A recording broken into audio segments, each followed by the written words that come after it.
뉴욕타임스 때부터 같이 해왔죠. 했는데, 그리고 또 박근혜 정권이 탄생하고 나서 저처럼 장기 피난을 갔다가 지금은 청와대를 출입하고 있는 김보엽 기자를 모셨습니다.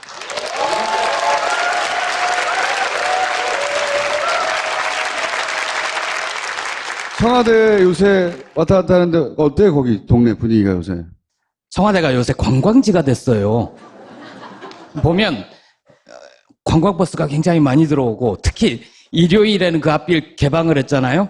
따릉이 자전거가 막 다니고 심지어 그 관광객들 태우고 다니는 자전거 마차 같은 거 그것도 막 와요. 관광지로 출근하는 기분이에요. 뭐 이런 거 있잖아요. 예를 들어서 민주노총이 초대했는데 안 왔다. 이러면은 그 뒷이야기 같은 거 듣잖아요. 실제로 거기서. 듣죠. 네. 예. 그런 뒷이야기들 중에 아직 언론에는 등장하지 않았거나 또는 앞으로도 안 할 거지만 요 정도는 내가 공개해도 되지 않을까 싶은 청와대 뒷이야기 아주 사소한 거. 이제 청와대 출입하면 몇 시간 전에 대통령이 광주 가서 시구를 한다. 뭐 이런 걸 알게 되죠. 근데 청와대에 등록된 기자들이 한 300명 돼요. 그러니까 이 중에는 어떤 분은 그걸 자기 이름을 걸고 기사를 쓰면 엠바고 파기가 되고 문제가 생기니까 기자이면서 어디 커뮤니티 회원일 거 아니에요? 그래서 살짝 하나 올리는 거죠. 오늘 광주에 문재인 시구한다는 소문이 있는데 라고 이렇게 올리고 그리고 나서 그걸 기사화해.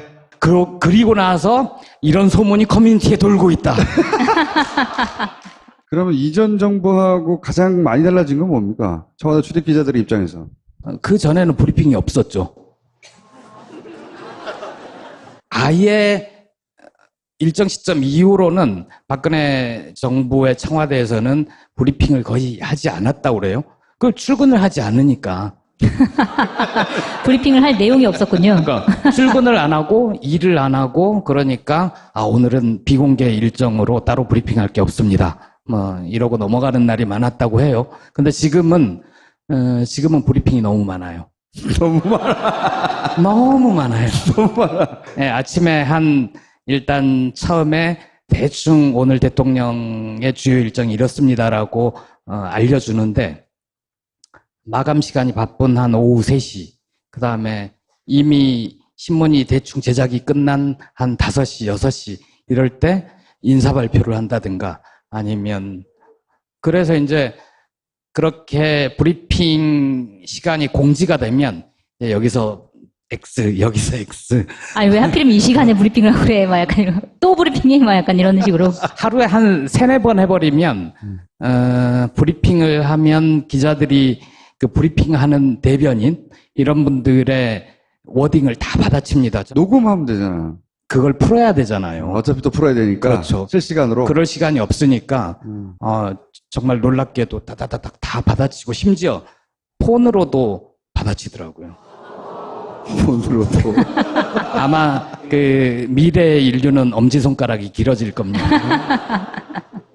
지금 출입한 이래로 가장 긴박했던 순간은 청와대에서. 긴박했던 순간보다는 긴장했던 순간이 있죠. 100일 기자회견 하는 날. 맞아요. 그때 김보엽 선배가 일어나서 질문을 했죠. 기자들이 엄청 긴장했더만 다들. 손 떨고 막. 그게 왜 그러냐면 저도 굉장히 긴장했어요. 왜? 일단 그 자리가 주는 무거움이 있고 전국이 본다고 하는 것도 있고. 아니 그것보다도 기자들이 미리 1시간 전에 들어가서 정위치를 해야 되고 그리고 나서 이제 수석들 들어오고 나중에 대통령 들어오시고 뭐 그렇게 되니까 일단 진이 빠지고 모르겠어요. 설명하기 힘든데 자리가 주는 무거움 있잖아요. 저는 대통령 되시기 전에 댁에 쳐들어가서 술도 몇 번 먹고 그래서 별로 개인적으로는 어려운 사이가 아닌데도 얼굴을 보고 얘기하는데 예전하고 달라졌어. 예전에 봤던 분이 아닌데? 그리고 자기 혼자 언론사를 대표하는 거니까 자기 실수는 또 그리고 질문을 들으면서 많이 쳐다봐요 이렇게. 그 질문은 기억에 남지 않아. 이거밖에 생각 안 나. 자, 그럼 들어가 주세요 이제.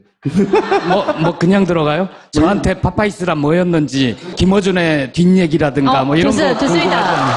와. 그 얘기는 다음에 파파이스 시즌2에서 해드리겠습니다.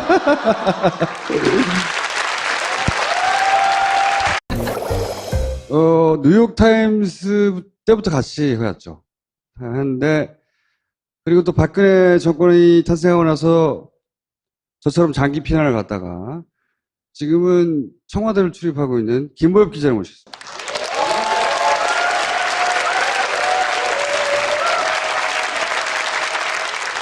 청와대 요새 왔다 갔다 하는데 어때요? 거기 동네 분위기가 요새? 청와대가 요새 관광지가 됐어요.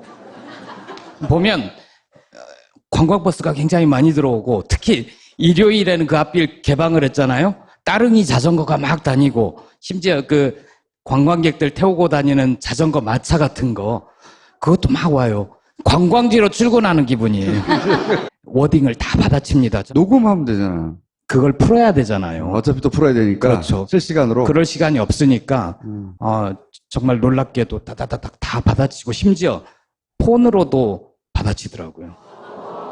폰으로도. 아마 그 미래의 인류는 엄지손가락이 길어질 겁니다. 지금 출입한 이래로 가장 긴박했던 순간은 청와대에서. 긴박했던 순간보다는 긴장했던 순간이 있죠. 100일 기자회견 하는 날. 맞아요. 그때 김보엽 선배가 일어나서 질문을 했죠. 기자들이 엄청 긴장했더만 다들. 손 떨고 막. 그게 왜 그러냐면 저도 굉장히 긴장했어요. 뭐 이런 거 있잖아. 예를 들어서 민주노총이 초대했는데 안 왔다. 이러면은 그 뒷이야기 같은 거 듣잖아요. 실제로 거기서. 듣지요. 네. 예. 그런 뒷이야기들 중에 아직 언론에는 등장하지 않았거나 또는 앞으로도 안 할 거지만 요 정도는 내가 공개해도 되지 않을까 싶은 청와대 뒷이야기 아주 사소한 거. 이제 청와대 출입하면 몇 시간 전에 대통령이 광주 가서 시구를 한다. 뭐 이런 걸 알게 되죠. 근데 청와대에 등록된 기자들이 한 300명 돼요. 그러니까 이 중에는 어떤 분은 그걸 자기 이름을 걸고 기사를 쓰면 엠바고 파기가 되고 문제가 생기니까 기자이면서 어디 커뮤니티 회원일 거 아니에요? 그래서 살짝 하나 올리는. 지금은 브리핑이 너무 많아요. 너무 많아. 너무 많아요. 너무 많아. 네, 아침에 일단 처음에 대충 오늘 대통령의 주요 일정이 이렇습니다라고 알려주는데, 마감 시간이 바쁜 한 오후 3시, 그 다음에 이미 신문이 대충 제작이 끝난 한 5시, 6시 이럴 때 인사 발표를 한다든가, 아니면 그래서 이제 그렇게 브리핑 시간이 공지가 되면 여기서 X, 여기서 X. 아니, 왜 하필이면 이 시간에 브리핑을 하고 그래? 막 약간 이런, 또 브리핑이? 막 약간 이런 식으로. 하루에 한 3-4번 해버리면 브리핑을 하면 기자들이 그 브리핑하는 대변인 이런 분들의 거죠. 오늘 광주에 문재인 시구한다는 소문이 있는데 라고 이렇게 올리고, 그러고 나서 그걸 기사화해. 그리고 나서 이런 소문이 커뮤니티에 돌고 있다. 그러면 이전 정부하고 가장 많이 달라진 건 뭡니까? 청와대 출입 기자들의 입장에서. 그 전에는 브리핑이 없었죠. 아예 일정 시점 이후로는 박근혜 정부의 청와대에서는 브리핑을 거의 하지 않았다고 그래요. 그걸 출근을 하지 않으니까. 브리핑을 할 내용이 없었군요. 그러니까 출근을 안 하고 일을 안 하고, 그러니까 오늘은 비공개 일정으로 따로 브리핑할 게 없습니다. 뭐 이러고 넘어가는 날이 많았다고 해요. 근데 지금은